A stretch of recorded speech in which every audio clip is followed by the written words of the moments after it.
민수기 22장이고요. 12절 말씀을 제가 읽을게요. 하나님이 발람에게 이르시되 너는 그들과 함께 가지도 말고 그 백성을 저주하지도 말라. 그들은 복을 받은 자들이니라. 아멘.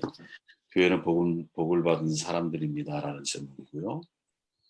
뭐가 진짜 복일까? 그리고 정말 인생의 생사화복을 주관하는 분이 누구실까? 이걸 함께 묵상하는 그런 시간이 되었으면 좋겠습니다. 우리가 민수기 22장부터 24장까지는 발락과 발람에 관한 이야기를 다뤄요. 이라는 사람은 모압의 왕이고, 그리고 발람이라고 하는 사람은 메소포타미아의 주술사예요. 우리로 얘기하면 무당, 점쟁이, 영매의 술사 뭐 이렇게 이해할 수 있겠죠.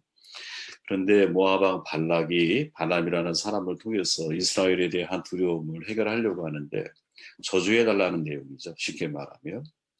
그래서 그 전체적인 내용이 무려 22장부터 24장까지 3장에 걸쳐서 이 내용이 진행되고 있거든요. 성경에서는 여러분 내용이 많다, 양이 많다라고 하는 거는 그만큼 그 내용을 통해서 우리에게 전달하려고 하는 메시지가 더 선명하고 또 아주 중요한 내용을 지금 다루고 있다라는 거거든요. 그래서 우리가 창세기 같은 데를 보아도 예를 들어 야곱 같은 사람에게 할애된 장수는 엄청나게 길잖아요. 이유는 야곱이 정결한 인생을 살았기 때문이 아니라 가장 인간의 하나님을 이해하는 데서 도움이 되는 인생의 과정들을 우리에게 소개해주기 위함이죠. 마찬가지라는 거예요. 발락과 발람이라고 하는 한 왕과 또 영매술사 사이에서 진행되어지고 있는 이야기들을 통해 도대체 하나님께서 가나안 입성 전에 우리에게 전달하려고 하는 메시지가 뭘까, 이런 초점을 가지고 말씀을 읽어보면 우리는 이 말씀 속에서 아주 좋은 훌륭한 교훈들을 얻을 수 있다고 저는 생각을 합니다. 말씀에 한번 들어가 볼게요. 6절 말씀을 제가 읽어보면 눈으로 따라오세요. 우리보다 강하니 저 가운데 와서 나를 위하여 이 백성을 저주하라. 내가 혹 그들을 쳐서 이겨 이 땅에서 몰아내리라. 그대가 복을 비는 자는 복을 받고 저주하는 자는 저주를 받을 줄을 내가 알미니라. 발락이라고 하는 사람이 발람에게 전달하는 말이거든요. 인간이 생사화복의 주관자가 아니라는 사실을 여러분들은 믿으십니까? 저는 믿습니다. 근데 지금 이 본문에서 나오는 모압 왕 발락은 발람을 통해서 이스라엘을 저주하려고 하죠. 발락의 말이 뭐냐? 그대가 복을 비는 자는 복을 받고 저주하는 자는 저주를 받을 줄을 내가 알미니라. 지금 발락은 발람이 복과 저주를 주관할 수 있다라고 생각을 한다는 거예요. 그죠? 사람들 중에 그런 사람들이 있죠. 인간이 복과 저주를 주관할 수 있다고 생각을 해요. 그게 무당일 수도 있고, 그게 뭐 교회 안에서는 목사일 수도 있고, 불교에서는 스님일 수도 있고, 그죠? 우리가 잘 아는 여러 종교 지도자들 혹은 여러 그 외에 주술적인 신앙을 주도하는 사람들을 통해서 내 인생의 복과 내 인생의 저주를 우리가 받을 수 있는 건 아닌가, 이렇게 생각하는 사람들이 있다라는 거죠. 그래서 그들의 도움을 구하고 예언을 구하고 우리도 모르게 그들을 찾아가는 거예요. 지금 대한민국에서도 여러분 무당에 전 보는 데 들어가는 돈이 5조 원이래요. 규모가, 그 시장이. 어마어마한 돈을 사실 그들에게 투자하고 있는 거거든요. 이유가 뭘까? 사람의 심리 속의 복과 저주를 사람이 통제하거나 다스릴 수 있다라고 하는 심리적인 마음을 가지고 있는 거죠. 근데 여러분, 창조성과 창의성은 근본이 다른 거예요. 하나님의 창조하시는 분이고 인간은 창의력을 가지고 있는 존재인 거죠. 그죠? 무에서 유를 창조하는 것하고 유에서 유를 만드는 것하고는 완전히 다른 개념입니다. 여러분, 애굽의 술사가 지팡이를 뱀으로 변하게 할 수 있어요. 나일강이 붉은색으로 바뀌게 할 수도 있었어요. 강에서 개구리가 올라오는 것까지도 할 수가 있었어요. 흉내를 낼 수 있었어요. 그러나 아론이 티끌을 이로 바꾸잖아요. 다시 말해 무생물을 생물로 바꾸는 역사에서부터는 감히 애굽 술사가 따라할 수가 없었어요. 무생물을 생물로 바꾸는 역사에서부터 애굽 술사들은 손을 들어버리거든요. 그리고 하는 말이 이는 하나님의 권능입니다 라고 고백을 해요. 그들 스스로.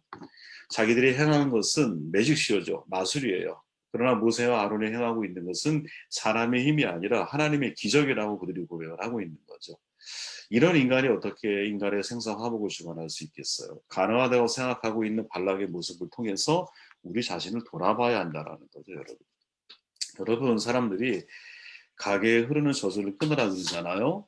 당신이 이유 없는 고통을 당하고 있는가? 거기에는 저주가 있다. 이런 말을 사람들이 해요. 저는 이런 말을 들으면 진짜 마음이 개인적으로 불편해지거든요. 근데 이제 이런 류의 책도 시중에 판매가 돼요. 실제로 가게에서는 저주를 끊어야 됩니다. 이윤호 목사님이 쓴 책인데 오정현 목사님도 옛날에 이런 류의 책을 썼고요. 근데 이런 류의 책들이 그리스도인들을 상대로 팔리고 있다는 게 문제거든요. 내용을 읽어보면 예수 믿는 가정이라 할지라도 조상의 죄가 되물림 될 수 있다고 자꾸 이야기를 하는 거예요. 예수를 잘 믿는 집안의 할아버지가 심장병으로 돌아가셨어. 그 아들이 심장병으로 고생하고 있어. 심지어 손자까지 심장이 약해서 애를 먹고 있어요. 만약에 이런 경우가, 이런 가족력이 있을 때에 사람들은 저 집 저주가 대물림되는 거 아니야? 이렇게 말을 하기도 하고 당신 본인들 스스로도 그렇게 받아들일 확률이 많이 있다라는 거죠. 왜 예수를 잘 믿는 가정인데 우환이 끊어지지 않고 계속되고 있는가? 이거는 분명 그 가정에 무슨 저주가 지금 떠나지 않고 머물러 있는 것이 아닌가? 어떤 악한 영들이 그들을 지배하고 있고 저주하기 때문에 불행이 생긴다라고 자꾸 생각을 하는 거죠. 그러면서 하는 말이 기도가 부족해서 그래, 기도해야 돼. 특별히 금식하면서 하나님께 매달려 기도하며 저주를 끊어야 돼. 이렇게 이야기를 하거든요. 아니면 좋은 훌륭한 목사님 찾아가서 기도를 받아서 이 고리를 끊어야 돼. 마치 구슬해야 애군을 물리칠 수 있다라는 무당의 말처럼 우리가 그렇게 반응하기 쉽다라는 거죠. 지금 발락이 그렇게 행하고 있다라는 거예요. 근데 여러분 이 말이 맞는 말일까요? 저는 절대 동의하지 않습니다.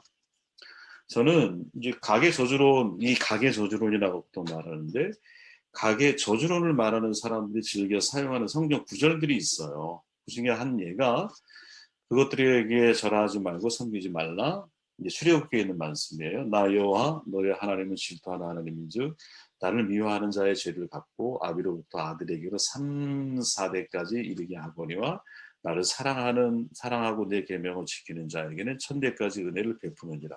저주는 3대, 축복은 1000대 강조하고 있죠. 그죠? 우리가 잘 아는 구절이에요. 이거 어떻게 해석을 해야 할까? 이거는 문자 그대로 여러분들이 받아들이기 시작하면 성령은 온통 뒤죽박죽되게 되어 있어요. 왜냐하면 다윗은 여러분 하나님 앞에 마음에 합당한 인생을 살아온 사람이거든요. 그럼 다윗 이후로 천대를 하나님 복 주셨다면 그 이후의 왕들은 다 복받는 왕들이 돼야 되는 게 맞잖아요. 근데 솔로몬 이후에 나라가 두 동강 나죠. 남유다 북이스라엘을 갈라지면서 한쪽은 악한 왕이 지속이 되고 한쪽은 선왕, 악한 왕, 선왕, 악한 왕이 계속 반복이 되고 있거든요. 어떻게 이해를 해요? 히스기야는 선왕 중에 그래도 좋은 선왕에 속하거든요. 근데 그의 아들 므낫세는요 가장 악한 왕 가운데 한 명이었어요. 어떻게 적용해야 돼요? 이건 언어적인 상징성을 바르게 이해해야 한다라는 거지. 이 말의 본래의 의미는 하나님은 자신에게 순종하는 백성을 아주 기뻐하신다. 사랑하신다. 이렇게 우리가 받아들여야 되는 것이지 이것을 딱 문자 그대로 3대 1000대로 나누는 문제가 아니라는 거예요. 또 여러분 성경에 사람들이 강조한 가계의 저주를 말하는 사람들이 잠언 26장의 말씀을 가지고 이야기를 하거든요. 까닭 없는 저주는 참새에 떠도는 것과 제비에 날아가는 것 같이 이르지 아니하느니라. 이 본문은 아무 이유 없이 상대방을 저주하면 안 된다라는 뜻이거든요. 이게 까닭 없는 저주, 그러니까 저주는 까닭이 없는 게 있을 수 없다. 이렇게 사람들이 자꾸 이해를 하려고 하는데 다른 번역서에 보면 번역을 아주 잘 해놨어요. 예를 들어 공동 번역에 보면 참새가 떠돌듯 제비가 날아가듯 까닭 없는 저주는 미치지 않는다. 표준 세 번역에는 까닭 없는 저주는 아무에게도 미치지 않으니 이는 마치 참새가 떠도는 것과 같고 제비가 날아가는 것 같다. 이렇게 말하고 있어요. 그죠? 이유 없이 상대방을 저주하지 말라는 거예요. 그리고 혹시 저주할지라도 그 저주가 사람에게 미치지 않는다. 이게 성경이 우리에게 이야기하고 있는 핵심 가치고 메시지군. 이유가 뭐냐? 인간은 복과 저주를 주관할 능력이 없는 존재예요, 여러분. 여러분, 우리가 아무리 훌륭한 목사님이라 할지라도 그 목사님이 나를 축복하니까 그 복이 그대로 나에게 이루어진다?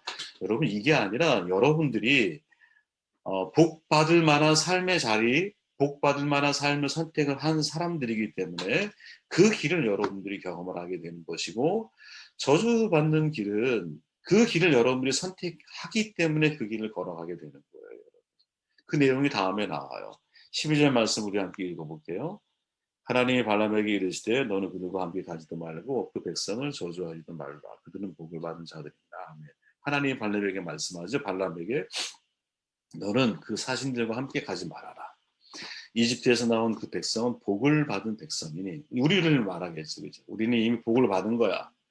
이미 우리는 하나님께서 우리를 부르시고 택하셔서 구원받은 백성의 자리, 왕 같은 제사장의 자리에 우리를 세우셨어요. 그죠? 그들을 저주하지도 말아라 라고 아주 단언적으로 말씀을 하고 계시죠. 왜?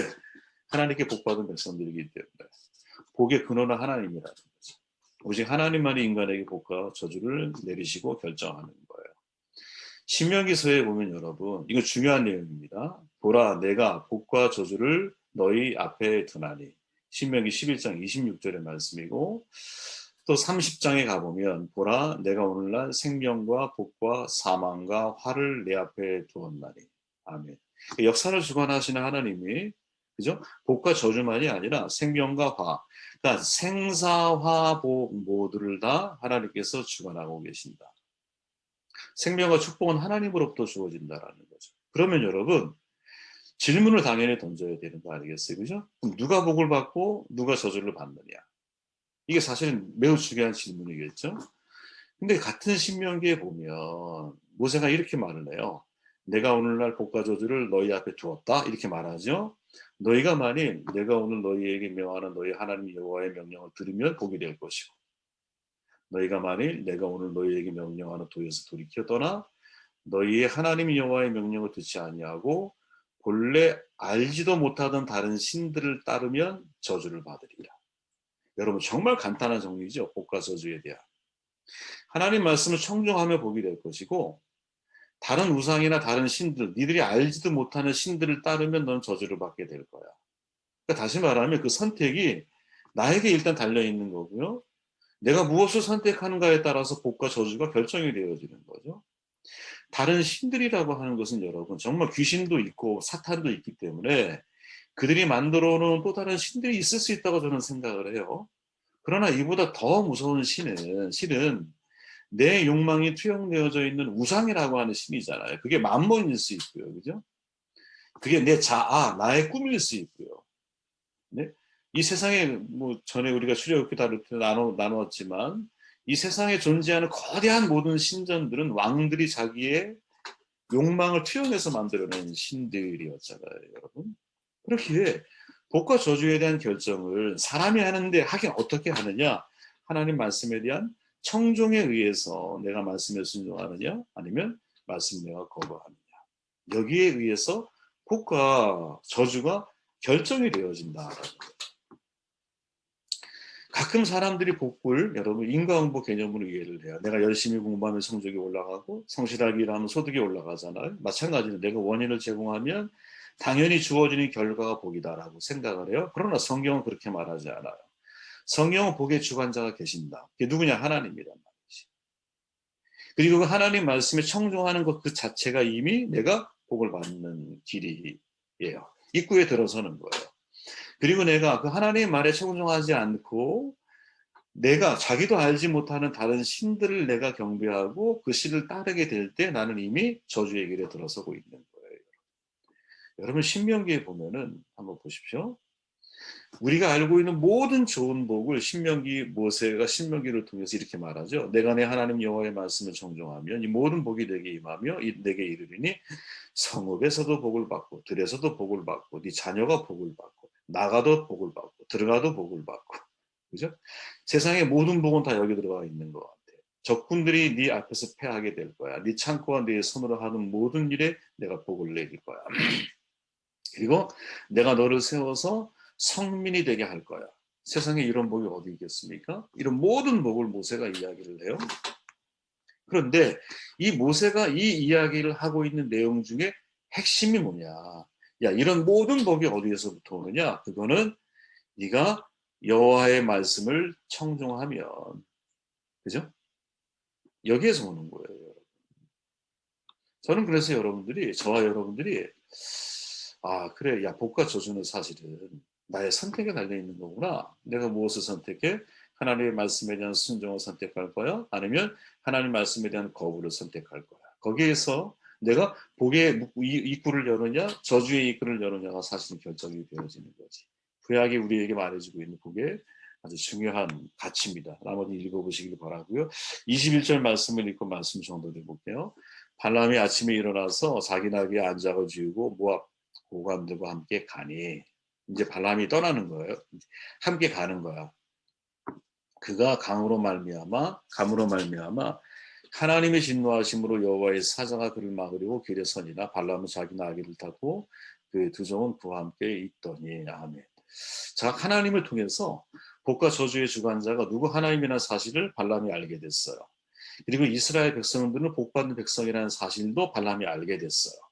그래서 제가 21절부터 읽었는데 20절에 보면 밤에 하나님이 발람에게 임하여 이르시되 그 사람들이 너를 부르러 왔거든 일어나 함께 가라. 그러나 내가 내게 이르는 말만 준행할지니라. 하나님이 이 발람을 데리러 온 고관들과 함께 발람이라고 하는 이 주술사를 따라가라고 명령을 하세요. 말씀을 하세요.